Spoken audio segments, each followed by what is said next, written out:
Hello and welcome to another edition of Waltrip Unfiltered. We're at the hangar shoot, Fox Sports hangar shoot here at the Daytona International Speedway, getting ready for the 2020 edition of the Daytona 500. This is my favorite time of the year, and this is a special day. We've taken Waltrip Unfiltered on the road. We're not in our Charlotte studios. We're right here amongst them. All the drivers are filing through the studio here in Daytona. The hangar, you'll hear jets flying over. You're going to see a lot of anxious and excited and optimistic racers, and hopefully we can talk to your favorite race car driver. I know I'm going to talk to Jimmie Johnson. He's been in the news lately about the special year coming up, plus pole sitter Ricky Stenhouse Jr., and just for the fun of it, we're going to have Clint Boyer stop by and talk about that big win his Kansas City Chiefs had in the Super Bowl. Be sure to tell all your friends about Waltrip Unfiltered. They can add us on their favorite podcast app. You can go to Fox Sports YouTube channel, see content from our show. We have so much fun here. We appreciate you tuning in and listening. So hang in there with us. We're going to have a lot of guests and a lot of fun, and we're going to do it right now. Hi, buddy. How are you? Good, buddy. How are you? I'm a little warm. It's here at the Fox hangar shoot. Got our digital team here. We're digital. You can find us online. Find you everywhere. Big time. Last time I talked to you, it was after that big crash in the Clash, which I'd have to define which big crash it was in the Clash. but I was confused because it looked like to me everybody spun their tires in something. But I talked to Denny, and Denny said, you know, there's more power. So it's harder to get. What do you take away from that crash? You did your job perfectly. You're just hauling ass. I felt like I did a good job, and next thing you know, wham! I get hit, and I'm driver's side into the fence. So I talked to Newman. He said he felt like there had to be oil because he spun his tires so bad, and it just turned sideways. But when I said, well, how did Denny go straight? He didn't have any trouble. So I don't know. I mean, 24, couldn't believe he got spun his tires as bad as he did as well. He's still young. Newman's not. Newman's been doing this a long time. I tend to believe there was something going on. I do something too. weird. Like so. Keselowski came through there, you know. He had wrecked up in 4. Yes. And he came through there. So if he's just spraying a little bit of something, these things have a lot of power. It's gonna, if there's anything there, it's gonna be magnified. Yeah, for sure. And man, I just hate that I can't finish a dang super speedway race. Yeah. Third is a pretty good spot to be in. You're like, oh yeah, if you stay up front, you won't get in the wrecks. That wasn't the case. I've been wrecked in the front, been wrecked in the back, been wrecked in the middle. You were a part of. I don't know. I'm gonna ask you a question, and I haven't ever asked you this before. I've been telling people I think Denny's move to win the 16,500 was the greatest single move in the history of NASCAR. Yeah. I know that's a long time, but that's the biggest prize is on the line. He had to go 3 wide. The split second reaction he had to get inside of Matt and then thinking his way to the checkered with you. Yeah. That was crazy. You came up on the short end of the stick, so you probably say, "Screw you, Mike." Screw you, Mike. Wasn't great.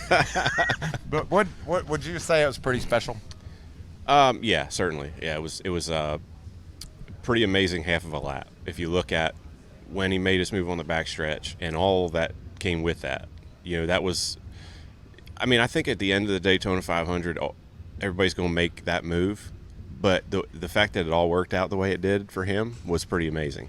And, you know, I think he was he about 6th or 7th when he pulled to the outside and just timed it, had the run, had the help, and everything just went exactly the way he needed it to. So definitely a huge one, a huge move, and crazy that it worked out the way it did. And as you look back at that, I mean, he was in control because he had your door. Correct. There's nothing you couldn't do anything. Yeah, the biggest thing I needed was the yellow line not to be there. Like, I couldn't get away from him. And so I needed to have more racetrack to get away, and I couldn't. So, I mean, it was at that point in time, you want to be on the outside for that reason, and there's just nothing I could do. He said to me that he let off the gas coming toward the checker to get just back a little, and then I told him I didn't believe him. I mean, how can you have the checker flag winning, you know, waving for the Daytona, and you let off the gas? But it all worked. It did. It worked perfect. Unfortunately for him, you know, not for me, but. And y'all also had something really weird in common down in Homestead, Miami, for the championship. You got your tires mixed up, and he got tape in the wrong place. Both, Yeah. maybe, probably. Do you think the two best cars? You think you were better than Kyle that day? Yeah, I mean, we were by far the best until the tire issue, and then we ground half the splitter off when we had the tires on wrong, and it was never quite as good after that. But the last run of the race, we cut 4 seconds or something off the lead. I mean, we were still the fastest car at the end. So I don't know, it was just one of those things, not meant to be. It sucks. 2 years in a row, felt like we had the best car and finished second. So it's tough. It's tough to swallow. You need all that time, that whole season, to put all that together to put yourself in that position and then come up short. It hurts. And the fact sitting here that I can say I could possibly have 3 championships, do you know what that would – I mean, that would be insane. Yeah. But also at the same time, to be able to say that I was so close to having 3 is really a big deal, and hell, 6 years ago, if you told me I could have 1 championship for the rest of my career, I'd be pretty happy. You know what I'm saying? So 2 Xfinities. 2 Xfinities, 1 Cup, and just honestly feel blessed to be able to do what I'm doing at the level I am and with the people I'm with, and my goal is just to try to keep it rolling as long as I can. So I'm excited for the year. I feel good about our team, and I think we can put ourselves in position to win another one. You talked about the people you're with. One of them left. He went to Canada. Hey, what was that news like? Not A. A. The letter, or the letter, not the expression. No. What was that news like for you? And what has it been like since? And where do you feel like you and James are? Just give me a recap from the time you left Miami to today. Yeah. So went through a lot of the off season there, and thought things were just going to keep going the way they were, and then I got a phone call from Cole on a Saturday evening. He's like, "Hey, I knew when he started talking, it was serious. That it was serious, and then like 3 more words later, I knew he was going to say I'm done, because he's like, I've been thinking, trying to think of a way how I'm going to tell you this, and I'm like, oh, don't do this, don't quit on me, and then, but I knew it was coming, and so we had a good long conversation. Then he came over to the house and we hung out for a while and told stories and just talked about things. But I'm happy for him. You can't not be happy for somebody that knows what they want to do, makes the decision, and so I'm happy for him that he's going to get to do something he loves and spend time with his family and all that stuff. We're going to miss him. He was really good at what he did. No doubt. He was fun to race with. He was fun to be around. But I'll say that if I could pick anyone that I feel like is as the same as Cole, could do the same job, does it the same way, it's James. Wow. Those two were attached at the hip, approached racing the same way, made the decisions for each other, basically. And, James has been a big part of our success. Wow. He may not – most people don't know him because he's behind the scenes, but the communication, it would all run through all of us together. And he was a big part of, the success and this decision-making behind the scenes with Cole, and I feel like he's going to do a great job. So, so far, it's really felt like nothing has changed, and that's a good thing. James isn't a guy that wants to say, I'm going to change all this. I'm going to do this my way. I'm going to, this isn't right. We're going to he wants everything to be the way it's been, because that's how he likes things as well. So it feels good. It's been seamless.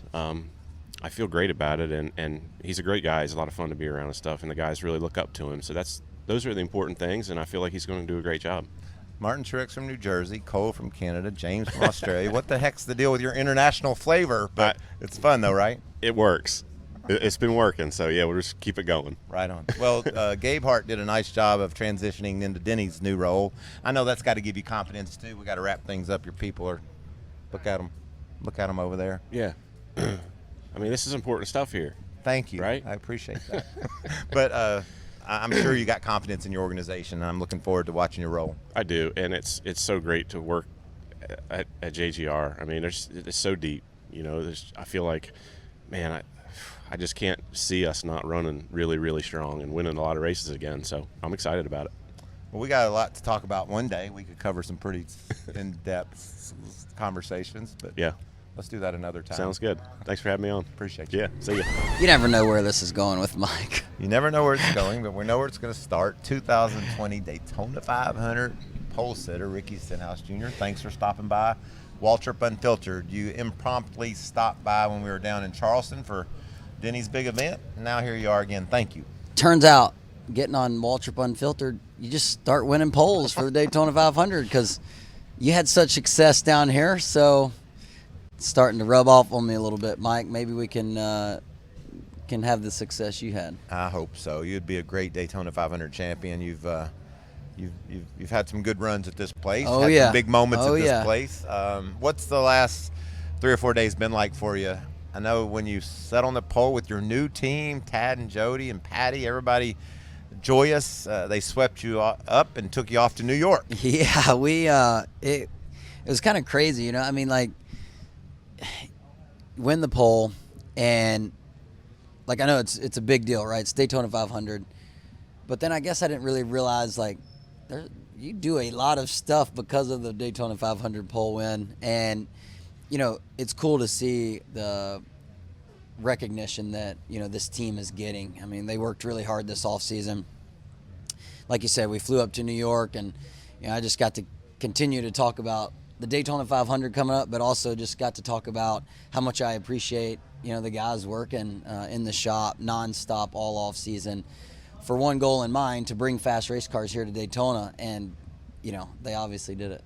When I won the Daytona 500, I had a guy on my team, my crew chief, Slugger Labby, and he just looked at that car, and he would look at it closer than I'd ever seen anybody, and he'd think, well, if that was tucked there, would it go a little faster? And he was just relentless in making sure I had the fastest car. When I say that because I think of Brian Patty. Oh, for sure. He's that same guy. Yeah, like, if he's there's worked for you. You know how he is. If there's just anything, he's going to make sure that, by gosh, it's done. Oh, I mean, it's the smallest details of that race car. I mean, I went in the shop Tuesday. They were loading the cars up Wednesday. Ryan Priest and I bought lunch for the shop, and we were in there hanging out. And, Patty grabs a plate of food, then he's over by the car just kind of looking at it. And, then he's starting to change things. And, it's loading up Wednesday, and, he's taking things apart, putting them back together, and, just getting with me, making sure I know exactly when I'm going to shift, and the exact things that I'm needing to do to make sure you get the most out of your car. And that's a crew chief you want, and that's how you have success, is when you have people like that. And I think the whole JTG Doherty Racing team has racers in their shop like that, and it showed. So when you say do your job, I know how tense that is. You got to hit 3 shifts, and you got to hold the steering wheel perfectly. When you took the checker, did you say to yourself, all right, I did my part. Yeah. I couldn't have done that any better. Yeah. So, switching teams and, switching, manufacturers and engine builders, the taking off from pit road was a little bit different. I felt like I had a little bit too much wheel spin versus what I normally would have, and that was just playing with the throttle, and we cool the engines off so much, and so that was one part that I was like, I probably could have done that a little bit better. Yeah. But the car drove great, and like you said, you got to do all those things right. I feel like it's 98-99% all car for the pole run, but knowing that you were fast, like Saturday during practice, we knew we were fast, we knew we were going to have a shot at it. Dang, that made me nervous for that qualifying run. It's like, don't screw it up. You can't really do anything to like just make up a lot of time, but you can do things that'll hurt your time. Yes. And so that was kind of one of my more nerve-wracking qualifying runs out of Speedway. Yeah, when you leave, if you lug it, then you got to run for 2.5 miles thinking, oh no, Messed it up. and then if you aim at that yellow line and you get too low and scrub the apron, that's another huge mistake. People, I know it's all carb, but you can mess it up, and to be able to get the pole and know that you had a small part of it, and Oh, yeah, it's a way small to part. say thank you to your team. It is. It's cool, and like I said, that's what I've enjoyed about this week, going to New York, getting to promote our sport, our biggest race of the season. It was pretty special to kind of have that honor to go do it, and then I'll also talk about how cool my team is. Yeah. And talk to me about New York. When did you get there? What was your favorite moments, and what all went down? There's a lot of talk on the internet that possibly our president is coming down to Daytona for the 500. Did you hear those rumblings up in New York City? So we won the pole, and NASCAR goes, "Hey, we're leaving at 6." flying up to New York, and I was like, well, do we have anything to do tonight when we get there? And they're like, no, our stuff's going to start in the morning. I said, can we push the plane back? Because I'd really like to go to my dirt race tonight. And so they let us move it back. Went out to the dirt track race, watched my team. They started 18th, finished 4th. Great race. Jetted to the airport, and we got to the hotel. Probably got to sleep around 1:30, and then we're out the door at 6:30, headed to Fox, and going through Fox and Friends, and First Things First, doing all these shows. That was a lot of fun, and there's rumblings that he might show up, and if he does, I think that'd be pretty cool to start the race from the pole that he's at. If he comes, he's been going to a lot of sports events around the country this year, so that would make it really even more special to win. Yeah. So you went north. Me and Denny and a bunch of your buddies went south. Yeah, y'all did. We went down to Grove 23, Michael Jordan's golf course. It just opened, and looked like y'all had a fantastic time. it was phenomenal. Heard the golf carts are fast. The golf carts haul ass. I mean, I don't know how they do it. Like, Yeah. they keep going fast. It's like, and and I love to go fast, but I'm thinking there's some people don't need to be going this fast. Yeah. But all of us got together and got you a pretty special gift. How That cool was is- super cool. How cool is tell the folks what you got? So I get back from, I meet them back at the track and go over to Denny's bus. They're all in the bus. They got this nice bottle of Michael Jordan's tequila, his brand of tequila. They tried to buy it at the golf course. The golf course wouldn't let them. Denny talked to Michael because Michael played golf with y'all, and all of a sudden Michael shows up with a bottle of his tequila signed to me for congratulations on winning the pole. So that was a special gift, and it's definitely going on the shelf. That's so cool. And our buddy Tom Norwood Got a hole in one. makes a one at Jordan's course. Yeah, 220 out, he said. Yeah. He said he hit a 4-iron. Must have been way downwind. Well, the wind was more cross. It I was don't a believe it. heck of a hole. And My phone was messed up, Mike. yeah. So in our group No text, iMessages. I had no iMessages. So I saw on Twitter that Tom got a hole in one. I wasn't in our group text, and that really made me miss out on the golf trip. Well, I want to tell you, it was an awesome trip, but we were all so proud of you going up to New York City, representing the sport, making sure that everybody tunes in Sunday on Fox, 2:30 in the afternoon to watch the Daytona 500. And I want to tell you something. I haven't told you this story yet, but when we were at Denny's last night, I had some hair issues going on. And You had a hat on. Yeah, I did. But I looked at your hair, and so I went back to my bus today and gave myself a haircut. No, you gave yourself a haircut. Yeah, I pulled my bangs down there, about down to here, and I just chopped them all off, and now Combed it over the I feel side. like I got a bit of a Ricky look going Yeah. on. Do you see it? Oh yeah, no doubt. And your hair grows great. You could get you a good mullet going. That's a Mississippi Mud waterfall, Mississippi mud flap, and a Kentucky waterfall. Yep. We got it going on. Me and Mike. Appreciate you, buddy. Thanks Yeah, for thank stopping you. by. Clint Boyer's joining us. You walk up, I've got a skint thumb, and said, "How'd you do that?" And I said, "I fell out of a Mack truck." You didn't see that one coming, did you? No, in the middle of telling me about his golfing endeavor with Michael Jordan, and forget that, you fell out of a truck. Yeah, the Mack truck has this new steering assist. It's crazy. So the Have you seen it? power steering got you. No, the step. It literally threw you out. No, I went to step out of the you cab. couldn't get in the truck. Oh, No, you were getting out. I was getting out of it, and I fell. I basically fell, but I saved myself. Just skint my thumb. But yes, just its skin is done it. All but cut it off. yeah. But yesterday I went and golfed at Michael Jordan's course, and listen to what happened. This is really cool. I know you love golf, so let me tell you what happened. Went golfing at Michael Jordan's course, and yesterday there's a golfer named Ricky Fowler, Oh, that guy. Oklahoma guy. I've heard of him. Yeah, he's really good. So he joins us on a par 5. This never happens. This would be equivalent of him outrunning you at Daytona. Right. On a par 5, there's on our third shot, so hitting it to the flag for the third time to try to get a birdie. I hit it a foot. He hit it a foot, and Denny hit it a foot. The three of us. Now, wait a minute. Somebody had to win. Well, Denny 3 said- competitors up there. Somebody's gonna win. We all 3 made birdie. Right. And Denny said his was clearly closer, which you know, Denny. Oh yeah. Did you see today's media day? Now What he has can he done now? forecast the future. He knows when the wrecks are going to come. That's how he won. Oh, I see.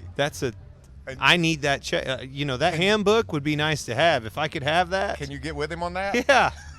That's what now he can call the wrecks. That's when he backs out, And gets avoids out of danger, there? and then just wins the race because he knew that was going to Oh, happen. I see. All right, well, we'll have Yeah. to get with him on that. But we had a good time playing golf with Michael. He's so cool and has a great course down in Florida.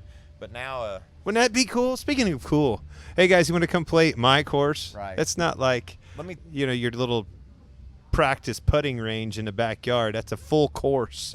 there's no pavement. You leave the clubhouse. Sounds like Kansas course.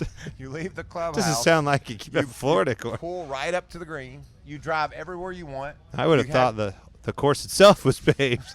No, it's grass. But you have your music on. You can play as many guys as you want. You can play music? Loud. Oh, I'd be good at that. And you can have 9 guys. So you can drinking actually beer. turn it into fun. Yes. Oh, okay. That's what they've done with Grove 23. They've made it fun for everyone. All right. And I won $50. I'm not supposed to kiss and tell, but it was pretty cool collecting off Michael. Do you want to talk about the Daytona 500? Well, let me cover one more Did subject. you know that was going to happen? Let me cover. Hi, Brad. This is what happens when you get two people with massive amounts of ADD up here. Let We me- fell out of the only thing we've accomplished in this interview is we fell out of a Mack truck, and Michael Jordan's golf course allows music. Let me cover 2 subjects real quick, and Brad's standing here. I think he's wanting us to move on. So I texted you New Year's Day because I run across you on New Year's Eve. And New Year's Eve at about 8 o'clock, I told my daughter, I said, I think Clint's pretty cooked right now. He's getting pretty good. Oh, yeah. And so I didn't see her for a while. We went on a big boat and saw Yeah. some friends. Next morning, That's why he didn't see me. We were on some big boat. It was he biggest boat I ever been on. grossly underestimated this boat. It is a big boat. So I text you the next morning, and I just simply said, how you doing? And Clint texts back 2 words, over-revved, which means he got up against the chip and then some. Yeah. Fast forward to your Chiefs winning the know Super it. Bowl. Wasn't it fun? Wasn't that great? Did Just you a have great story Yeah. all year long. For 2 years, man. They've been putting it together. I was at that championship game last year. And, as a racer, as a competitor, you always remember those ones that got away. And Brady winning that. I was so mad at that game. Offsides right at the end. You kidding me? Offsides. You're going to call offsides? Yeah. And then to be able to come back and put it together and right in the same fashion in the last 2 games, of bringing it around, making the turnaround in the fourth quarter and winning that game. It was magical. It really was. It was so fun. I was down there. I was surrounded all of a sudden in San Francisco fans. Just, like when you're down and they know it, it's like people pounce on you. Right. Like they all just showed up. Of course, I was the loud guy with Chiefs from head to toe, socks, Great the outfit. whole 9 yards. You knew who I was pulling for, Right. and it was like the walls were closing in on me. And then, oh, by the way, here we come back. Yeah. It was awesome. It was a lot of fun. It was a great Massive hangover. So the same text went out to him the day after the Super Bowl. How's it going? Over-revved again. So that's 2 times this winter. Is that it? though? I Everything plan else on good? over-revving one more time, Mike. Yeah. Sunday night? No, Monday morning I want a text from you, all right? I know life has gone well, and you've had a good night when Mike texts you. So please, Monday morning, I'm looking forward to that text. Well, I hope that text comes your way. It would be a great moment in history for you to be the Daytona 500 champion.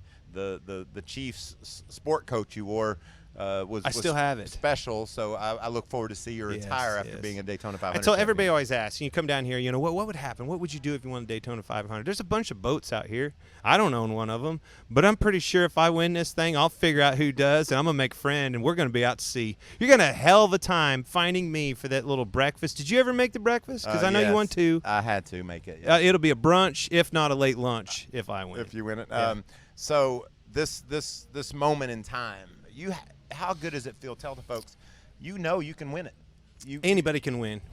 We just saw the clash. Yeah. Oh my God! Did Yeah, you but see you that? have a car that you got one of the favorite cars. So here's the thing: when everybody asks, well, what did we just see with that clash? What you saw is everybody's practice session. Everybody's scared to death. You don't want to tear up that Daytona 500 car. You cannot tear that car up. That Clash was our one opportunity to go out there and put it in every scenario you can and see if it'll work, if those blocks are going to work, what you can get away with, and more importantly, what you can't get away with. We found all that out in the Clash, and now we got to put it to good use and try to win. I mean, that's what I want. You said it, man. At this point in my career, it's time. Yes, it is. Good luck. So it's Waltrip Unfiltered, and a guest that we had on last year is kind enough to stop by our Fox Sports studios and do an episode. And I got a lot of comments, Brad, about how much people enjoyed listening to your insights and our time we spent together. That was fun. That was a good interview. You should go back and look at it for those watching if you haven't seen it on the podcast. Yeah, it was fun. Daytona has not been fun so far for you, I would guess. Am I guessing No, wrong? I had a fun 2 days in Disney World. I saw some beautiful pictures of you and the family. Scarlett looked beautiful. My daughter had a blast. Yeah. We were hot, tired, and, ready to melt down ourselves. And then you see your kid smile, and you're like, oh, that's good. Couldn't get much better. I remember when my little girl, and Denny and I were having this conversation the other day, being a girl dad, it's something special. Like I thought I wanted a little boy, but when I got my girls, they were the best. And so I want to just tell you something. Fast forward 20. You got 2 girls, right? Yes, I do. Fast forward almost 20 years.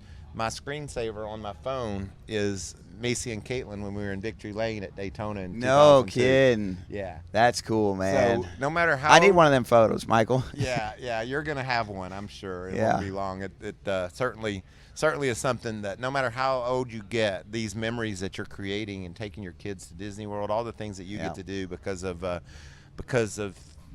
being a family man and racing cars at a high level, you got to just be so thankful. Yeah, absolutely. It's truly a blessing. You get so many opportunities. You just want to make the most of them, And sometimes that happens, sometimes it doesn't.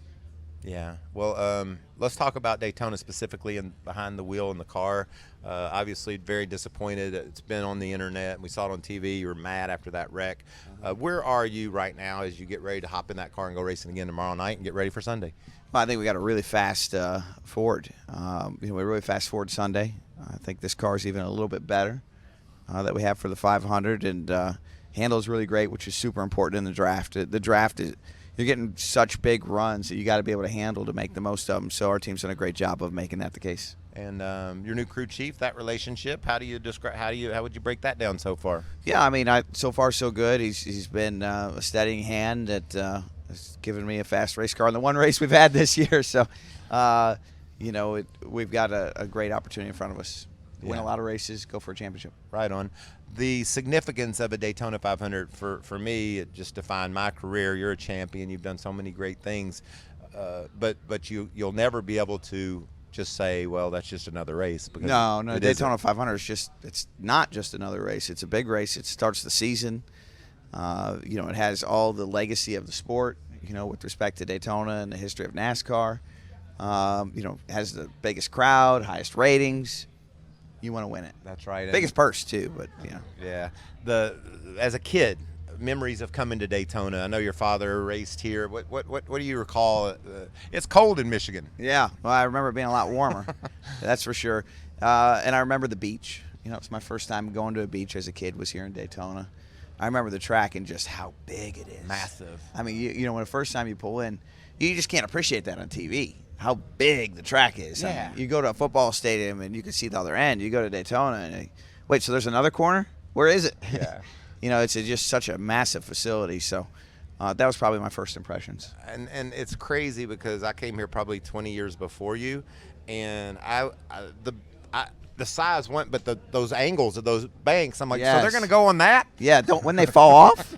Yeah. How do they do that? Yeah, no, absolutely. It's an incredible facility, and I think they built it in the 50s. It's even more that makes it more mind-boggling. impressive. Yeah. Yes. Who had that foresight? Mr. France had it. Had both the foresight and just how do they even do it? I can't figure that out. Yeah. Well, I appreciate you stopping by. Thanks for your energy. Thank you, Michael. Make sure you get things heading in the right direction this weekend. We're ready. Appreciate Yes, it. sir. Thank you. Well, we're honored to be joined now by reigning Cup champion, two-time Cup champion, Kurt Busch. Cut. Kyle Busch. Kyle, thanks for joining us. You're really not going to redo that? Nah, People know I'm not real good at this job. Jeez, you are not very good. No, okay. All right. I love your brother. He was just in here. I know. That's why you got it mixed up, Yeah, right? that messed me Yeah, up. you had And Kurt on the mind. I get it. everybody's back here telling Jimmie Johnson stories, and I've been really thankful that I've got to sit here and listen to all the admiration and the respect for that man. It's well deserved. It very much is well deserved. I mean, obviously he's come into our sport and made a name for himself, and he's done so much for this sport, and the way that he's carried himself through the entire time of him being here, and just the charisma and the championships, the 7-time champion that he is. I mean, it's pretty cool to see him announce his retirement, that he wants to go out, and to be able to have his final year like this. Well, he had a decade. He had an era. And Yeah. I said on Race Hub the other night that we might be watching you have one of those. A couple years ago, you got your first championship. Now another one. You still got 8, 10, 12 good years left in you. Do you ever think about that what possibly could be, or you just race your butt off and forget it? I mean, yeah, you certainly kind of think about it in the back of your mind. You're like, man, if I could do this, this, this, and this, that'd be pretty awesome and pretty special, right? But you can only think about that. I mean, you can't live in fantasy land, so you got to be able to go out there and achieve and be aggressive in the moments that you think that you need to be aggressive, and to go out there and get everything that you can get on the racetrack. How, as you look at 2020 and where the team is, you probably don't think you're going to miss a beat.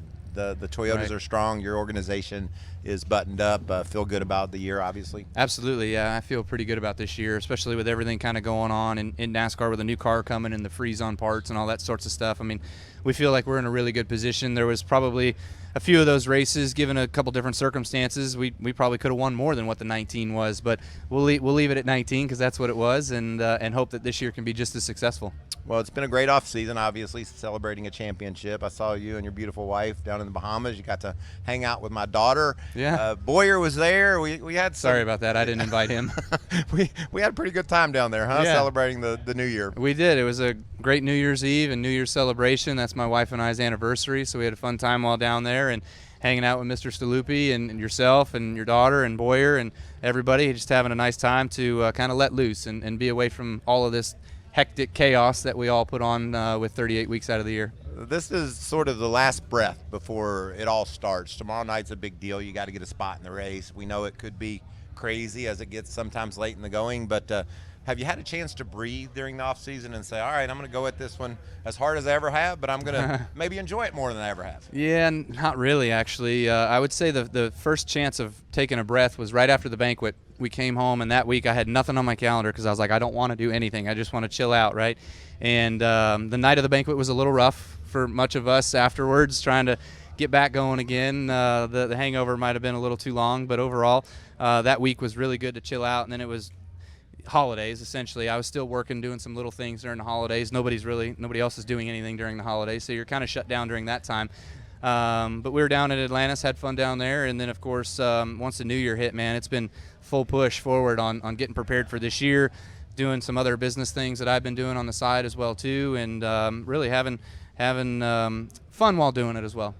Tell me just quickly about your truckers. How do you feel Yeah. about 2020? Well, I'm looking forward to it. I mean, we've got a fired up group. They're ready to go. You know, we got Christian Eckes and we've got Rafael Lessard, who are our full-time guys going and racing for the championships on their teams. And then we've also got Chandler Smith, who's going to race part-time schedule with myself in the 51 truck. So we've got a couple other seats we need to fill in. We haven't gotten all that squared away quite yet, but we'll have 3 full-time trucks like we have the last couple of years. You going to put Biffle in there again? He did pretty good. I mean, he did do pretty good. I heard he was a slouch through practice and everything else, and he backed into that one. So I don't know. We'll see. Well, let me know if there's an empty seat because I've been working out. I've lost some weight. Yeah. Okay. I'd like to run a Nice. truck race. All right. We'll see about that. How about a speedway one? You're pretty good at the speedway game. Oh, Talladega. Yeah. I like Talladega. All right. Well, Look forward to seeing you around this year, and congratulations on the championship. Really enjoyed Kyle, you being here. you did it again. That was to be funny. Okay. Well, You'll let me slide. thanks for having me, but I'm not coming back. Damn it! That happens to me all the time. Joining us now on Waltrip Unfiltered is Jimmie Johnson, 7-time champion. You've been in the news, buddy. I have. People are talking about you. People are talking about me. I've heard a lot of nice things about me since I've announced that this will be my final year. It's kind of funny how that happens. Yeah, I think it's interesting if the theme is humble, kind, gracious. and great. Coming from California as a kid that raced motorcycles and goofed off. Yeah. 20-some years later, how does that feel? I mean, it's overwhelming, I'm sure. It is, and I mean, I feel like I've kind of opened the door to let things in over the off season after making the announcement, and everything that's happened so far has brought nothing but excitement. I'm so proud of the journey I've been on, and clearly what I've accomplished. But that's not only just what's gone on in the car. Outside of the car, and the friendships and relationships that I have in the sport mean so much to me, and I'm fired up. My team is, my family is, and we're in Daytona. It's time to go. Yeah, racing has a way of humbling you at times, and obviously when you don't win and you're used to it a lot, it's even harder, I assume. But the optimism and the team that you have around you and the momentum you had at the end of the year, are you as fresh and as ready as you feel like you've ever been? Maybe not as fresh. I think the grind of 19 years certainly takes its toll, but I'm as excited as I've ever been. And what's bringing that excitement is watching Cliff Daniels lead this team, watching Mr. Hendrick lead the company, the great support I have from Ally, all of that stuff. Drivers say it all the time, but it's so real. We have a locker room environment in these race teams and with these race cars that happen, and the locker room that I have right now and the guys that are ready to go to war with me right now energize me and really going to make this year fun. What'd you learn in the Busch clash? Not crash, but... Well, I was going to say crash. I don't think our car, the Chevys, can push like the others can. We still have too pointy of a nose. And then this part is on us. I don't think we have the right setup to receive a push. Our cars were really uncomfortable being pushed, and that's something we're going to work hard on over the practice sessions that we have leading into the 500. Right on. And then you head out west, and the grind begins. This new Chevy has to bring some more optimism. You have numbers, the wind tunnel, what you got, and it's better, right? Yeah, from a efficiency standpoint, for the same downforce, if not more, big win. That was one of our goals, especially with this 550 horsepower package. The varying ride heights in the back of the car make all the difference in the world, and we just were a little limited at tracks where we had to trim out last year, and I think we'll have more range for that now. So I'm excited for the year, and we also got a new engine. So it's not really more power, but a lighter engine, and we can put weight lower, which is good. How about that? Trimmed out. You mentioned that. Sunday morning you ran a half marathon again. Was that one of your better times, or right at it? That was it was close. It wasn't a PR day, but still a respectable run. For myself, I didn't put as much training into it as I normally do, and I ran really fast, so I was excited about that. Well, is that supposed to happen? Yeah, I think so. We're at an airport. I know, but that seemed like really fast. Normally planes are like shutting off. Maybe they're practicing for something big that's going to happen on Sunday. Look at you. How about that? Look at you, smart guy over here. Thank you so much for stopping by, and have a blessed and wonderful year, and enjoy every minute. Appreciate it, buddy. Thank you. Thank you. Yep.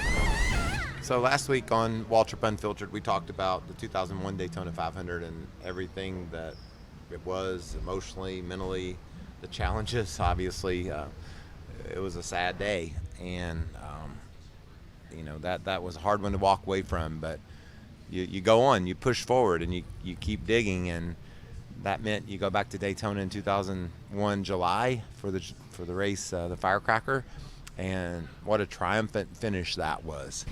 Dale Jr. taking the checkered flag, me right there pushing them home, and you go back to the 2002 Daytona 500, a year after the tragic events that occurred in 01, and we had a great car that day. We won our qualifying race, and we were in a position, I think, to win the 500. And the crazy thing about that day is I had a parts failure underneath the front end of my car, and when the part fell off, it hit Dale Jr.'s car and blew his tire out. But it messed my car's handling up. I think I finished 5th that day. But when we came back for the 2003 Daytona 500, we had all the confidence in the world. We won the 2002 July race at Daytona, and so we headed there with a car and with a team that I felt like we were going to be the car to beat, and that was certainly the case. From the time it was we unloaded it, it was fast. Slugger Labby and the team, they just worked so hard to make sure that every detail of that car was perfect. And let me tell you something about a range-shortened race. which the 2003 500 was.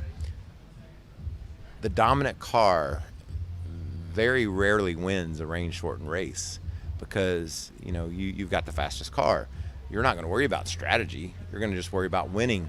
And on that day, we've seen a lot of upset winners in a range shortened race. Just look back to July of 2019 when Haley won.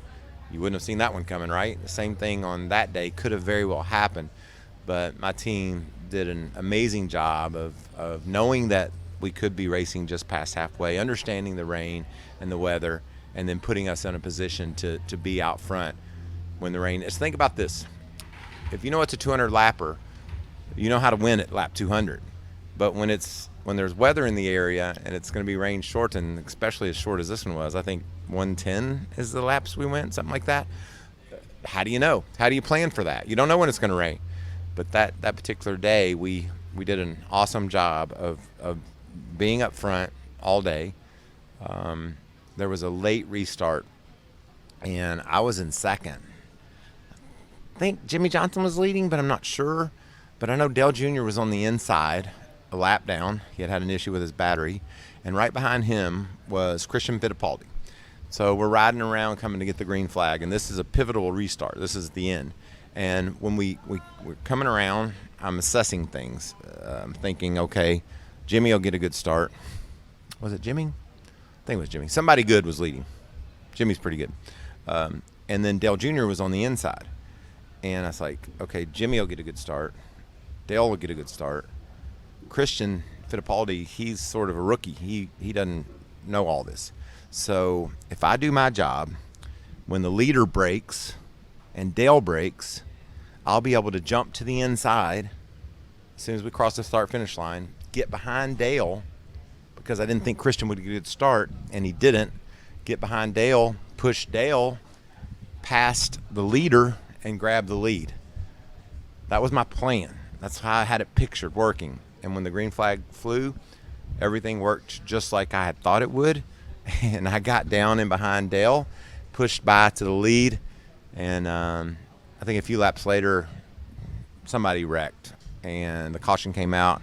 And then while the caution was out, it rained, and that move, a move that, you know, wasn't as dramatic as Denny Hamlin's 2016 pass up in turn 4 when he grabbed his checkered flag, but it was technical and it was precise and it was well thought out and well executed. And I'm really proud of that move because it was hard to pass in 03. There wasn't a lot of passing. You had to really think things out, and we were able to think it out, execute, and be leading when the rains came. And side note, at about 6 in the morning, Monday morning, me and a buddy are sitting by my bus, drinking wine, still, and it's raining on us still. And that was the best feeling in the whole world. Yeah. It wouldn't have mattered how long you waited. It rained. It rained all night, and we sat out in the rain all night and just reflected on what was a great day for me, for Dale Earnhardt Incorporated, the whole team, and Napa Auto Parts, all our sponsors. That was a fun one, and we got to celebrate. Now, don't think that we didn't. It's weird, you know. When in 01, it was so sad after the race. There was no smiles and no celebrating. And in 03, we still had Dale in our hearts, you know. And we're in Daytona, and he was Daytona, and so the wounds will never heal from the passing of Dale. But I think that the rain falling from the heavens, sitting outside, and thinking maybe Dale was up there watching what we were doing, that was a special day. So probably my favorite win of my career was the 2003 Daytona 500, and that was for many reasons. And Daytona's special, and that one made it even more special. And I hope you enjoyed our program as much as I did. Please tell your friends about our podcast, Waltrip Unfiltered. They can go to their favorite podcast app and add us and share it with their friends and see the content on Fox Sports YouTube channel. Share your questions with us on Reddit, on Twitter, on Facebook, Instagram, wherever you like. We always are scrubbing the internet to see what you're thinking, and we look forward to your comments and your suggestions and answering your questions. From the Daytona International Speedway, this is Michael Waltrip reporting. The Daytona 500. This isn't just another race. It's a run at history.